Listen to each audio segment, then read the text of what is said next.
السلام علیکم۔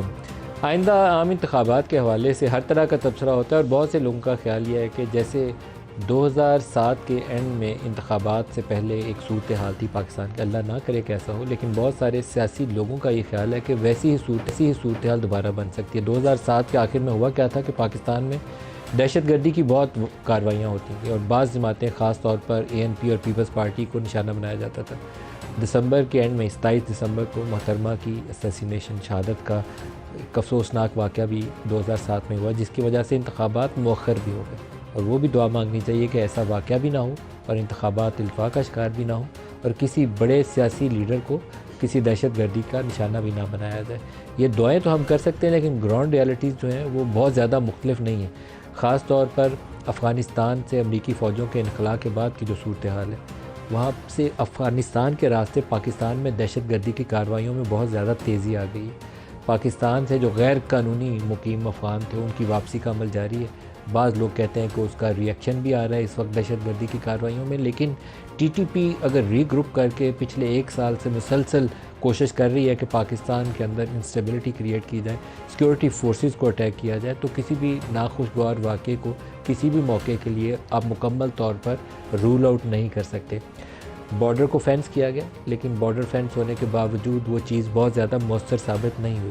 جتنا سپل اوور ٹیررزم کا آ سکتا ہے آ رہا ہے، اور روزانہ کے حساب سے پاکستانی فوج کے، پولیس کے، FC کے جوان شہادت پا رہے ہیں۔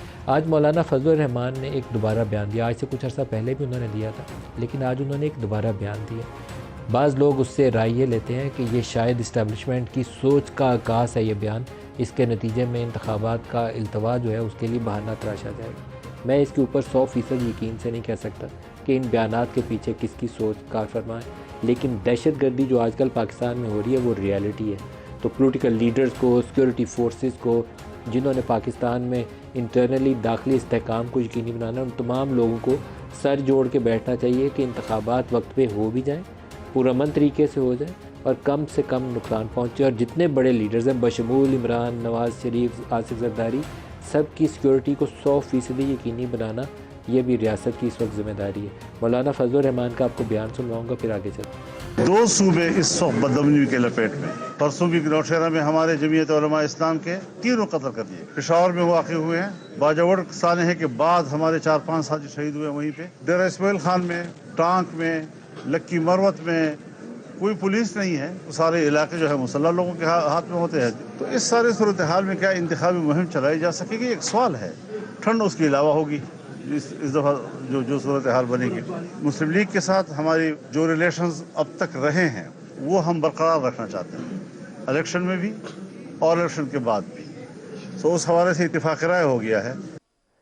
کسی بھی ہیلے بہانے سے انتخابات کو آگے لے جانا پاکستان کا مفاد نہیں ہوگا۔ انتخابی عمل ایسا ہو جس کے اوپر سب کا بھروسہ ہو اور نتائج کو تسلیم کیا جائے، اس میں پاکستان کا مفاد ہے، کیونکہ ہم جس قدر اقتصادی مشکلات میں گھرے ہوئے ہیں اس وقت، اس سے نکلنے کا واحد راستہ یہ ہے کہ ایک مستحکم حکومت بنے اور ایک پروگرام لے کر چلے جو 4-5 سال آگے پاکستان کو اس مشکل سے نکالے۔ اگر انتخابی عمل ایسا ہوا کہ دوبارہ کوئی ڈی چوک سجا کے بیٹھا تو پھر پاکستان اس مشکل سے نہیں نکلتا۔ ایک بیان آج پرویز خٹک صاحب نے بھی دیا۔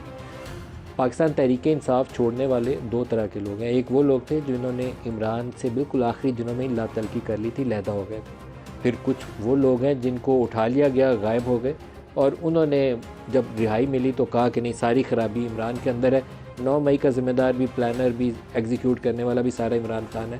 ان کی بھی بات سمجھ میں آ گئی۔ پرویز خٹک صاحب اس سے ہٹ کے گروپ ہیں، ان کو ہمیشہ سے اسٹیبلشمنٹ کے قریب جانا جاتا ہے۔ 2008 کے انتخابات سے پہلے یہ نون لیگ میں شامل ہونے کی کوشش کر رہے تھے، اس وقت ان کو ٹکٹ نہیں ملا، PTI میں چلے گئے، جیتے بھی اور وزیر اعلیٰ بھی بنے۔ یہ اس وقت کی اسٹیبلشمنٹ کی کہہ لیجئے کہ اپروچ یہ تھی کہ PTI کو کھڑا کرنا تھا، KP کی حکومت بھی ان کو مل گئی۔